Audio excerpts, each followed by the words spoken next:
Good afternoon po sa inyong lahat. Ngayon po ay araw ng Sabado, ang ikapitong araw ng Sanlinggo or the 7th day of the week. At ngayon po, ang araw na sinasabi ng ating Panginoong Diyos noong panahon ng paglalang na ikapitong araw na siya pong araw ng pagpahinga ng Diyos o araw ng kapahingahan na kanyang inuutos pagkatapos mismo ng paglalang. At ngayon po, nung matapos ng Diyos lalangin ang tao, ay nababasa po natin sa Genesis chapter 2, ang talata po ay 7. Babasahin po natin itong talatang ito. Pero bago dyan, ay inanyayahan po kayo na para po doon sa ating mga kababayan na hindi pa nakapag-subscribe sa ating channel, ay mag-subscribe na po kayo. Mag-subscribe po kayo sa Money TV Komentaryo at pakilike and share na lamang po at click na rin po ninyo yung notification bell para tuloy-tuloy po kayo updated sa ating mga bagong video. At kagaya nga po ng ating pag-usapan ngayon, ito pong Genesis chapter 2, ang talata po ay 7. At nilalang ng Panginoong Diyos ang tao mula sa alabok ng lupa at hiningahan ang mga butas ng kanyang ilong ng hininga ng buhay, at ang tao ay naging buhay na kaluluwa. So dito po mga kababayan, ito po yung nagaganap na paglalang ng Diyos sa tao. At muli ko pong binasa ang talatang ito upang ma-refresh po natin yung nakaraang nag-aralan natin. Sinasabi dito na kumuha ng Diyos alabok ng lupa at pinurman niya ito na hugis ng tao at sangayon sa kanilang larawan, at nung napurma na ay hiningahan po ng Diyos ng hininga ng buhay, at ang tao ay naging buhay na kaluluwa. So yun po yun ang nagaganap sa tao, na espesyal ang kanyang pagkalalang sa tao, sapagkat mismo kumuha siya ng alabok ng lupa, pinurman niya, ginamitan niya sa kanyang dalawang kamay, at yun po ay hiningahan niya sa kanyang hininga ng buhay, at ang tao ay naging buhay na kaluluwa. So dito mga kababayan ay ipagpatuloy natin na pagkatapos ang tao na malalang o nilalang ng Diyos, ay alam ba ninyo kung saan ang tao inilagay ng Diyos pagkatapos niyang lalangin? Aba, magnapakaganda po yung tirahan ng unang tao na nilalang ng ating Panginoong Diyos, na ito po ay si Adan at saka si Eva, sapagkat si Adan pa lamang ang unang tao na nilalang noon. So basahin po natin yung talatang 8 para po sa ating kaalaman. Naglagay ang Panginoon ng Diyos ng isang halamanan sa silanganan ng Eden, at inilagay niya roon ang taong kanyang nilalang.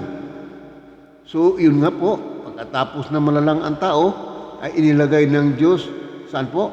Doon po sa napakagandang halamanan na tinatawag na halamanan ng Eden. So napakaganda po ang tirahan ng tao noon. At sa atin pong pagpatuloy ay itong pagkalagay ng tao diyan po sa halamanan ng Eden, maliban na sa ganyang napakaganda ng halamanan ng Eden, puno ng malalaking kahoy, may ilog, at ang tao noon na pagkatapos nilalang ng Diyos ay wala pa pong kasalanan.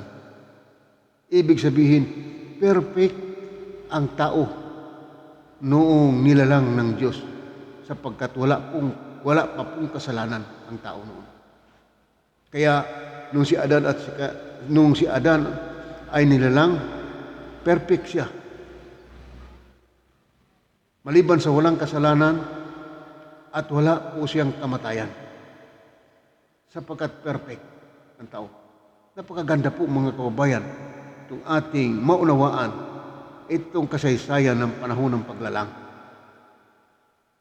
At inilagay siya sa kanyang napakagandang halamanan ng Garden ng Eden na ang Diyos mismo ang may lalang nito. So, basahin natin yung talatang 9. At pinatubo ng Panginoong Diyos sa lupa ang lahat ng punong kahoy na nakakalugod sa paningin at mabuting kainin. Gayon din ang punong kahoy ng buhay sa gitna ng halamanan at ang punong kahoy ng pagkaalam ng mabuti at masama. So dito mga kababayan, noong si Adan ay pinatira na ng Diyos doon po sa halamanan ng Eden, sinabi ng Diyos na pinatubo ng Panginoong Diyos ang mga kahoy na nakakalugod tingnan, na may mga bunga na pwedeng kainin ng tao o mga prutas na mumunga ng mga prutas ng mga kahoy. So dito mga kababayan, nakita doon, ang sabi ng Biblia ay nakakalugod siyang tingnan, mga kababayan. At naroon din po yung kahoy nasa kalagitnaan ng halamanan ng Eden na tinatawag siyang pagkakilanlan ng mabuti at masama. So napakaganda po. Kaya dito, sa ating pong talatang 10 na babasahin ngayon, may isang ilog na lumabas mula sa Eden upang diligin ang halamanan at mula rooy nahati at naging 4 na ilog. So may isang ilog mga kababayan na sinasabi ng Biblia at ito po ay nahati, naging 4 na ilog na siya pong nagdidilig doon po sa halamanan ng Eden, doon sa tirahan ni Adan sa mga panahong iyon mga kababayan. At sa talatang 11, ang pangalan ng una ay Pishon,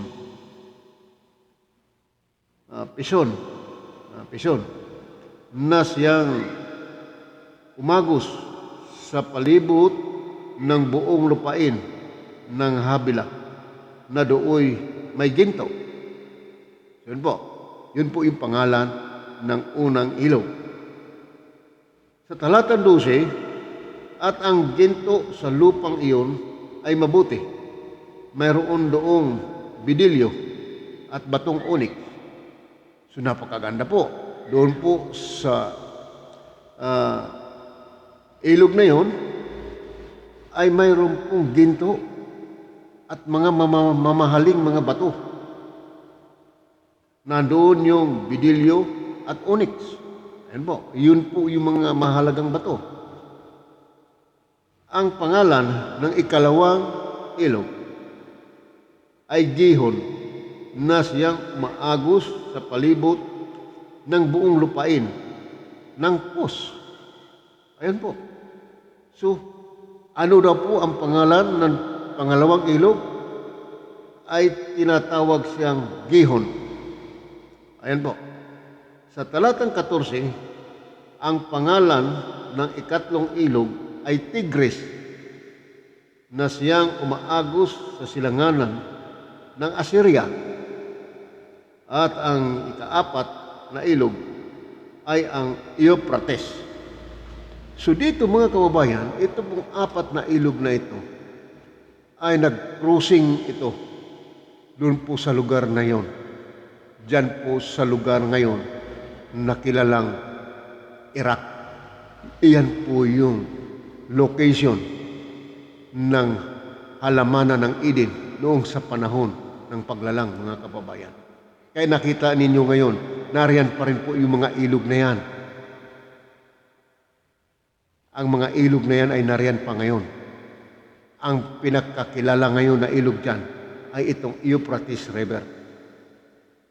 Nasa tapat mismo, dyan po sa palasyo ng Iraq. Iyon po yung mga ilog na yan. Diyan po ang halamanan ng Eden noong mga panahon na yun sa pagkalalang ng tao. Inuulit ko po, si Adan at saka si Eva nung nilalang sila ng Diyos noon ay perfect. Wala po silang kasalanan, walang kamatayan, walang problema sa anumang pagkain, sapagkat kakain na lamang po sila doon po sa mga bungang kahoy na naroon po sa halamanan ng Eden. Napakaganda po mga kababayan, ano? Siguro kung yan ay nagaganap sa ating panahon ngayon, unarian pa yan sa ating panahon ngayon, ay talaga namang wala pong problema ang tao ngayon sa pangailangan sa buhay, sapagkat kakain ka na lamang sa prutas na bunga doon sa puno ng kahoy. Ayan po yung kagandahan noon, sapagkat perfect ang tao nung nilalang ng Diyos. So, dito mga kababayan, ay nasumpungan natin na sa talatang 15, babasahin natin. Kinuha ng Panginoong Diyos ang lalaki at inilagay sa halamanan ng Eden upang ito ay kanyang bungkalin at ingatan. Ayun po, ingatan. Kaya ang Diyos mismo ang naglagay kay Adan doon po sa halamanan ng Eden upang siya ang tagapamahala, siya yung caretaker, siya yung pinagkatiwalaan ng ating Panginoon. Iyon po yun mga kababayan. Kaya ang tao, tatandaan po natin, uulitin ko po, nilalang ng Diyos na sakdal. Walang kasalanan, walang kamatayan. Napakaganda po mga kababayan. Katulad ang tao noon at sana ngayon ang tao ay wala din po sanang kamatayan. Pero ang susunod na kabanata mga kababayan ay papag-aralan natin kung paano ang tao nagkaroon ng kamatayan. Yan po yung ating pag-aaral sa sunod na pag-uusap natin. Pansamantala, ito lang muna ang ating ipapaliwanag. Huwag natin bigyan ng mahabang pag-uusap para mas maganda yung maigsi lamang para higit ninyong maunawaan yung ating pinag-aaralan, mga kababayan. Maaari po kayong mag-komento dyan po sa comment section, magtanong, at pagbibigyan po natin ng kasagutan yan kung mayroong magtatanong po kayo. So hanggang dito lang muna mga kababayan, hanggang sa susunod po natin ng video ay magkikita tayong muli. God bless sa inyong lahat.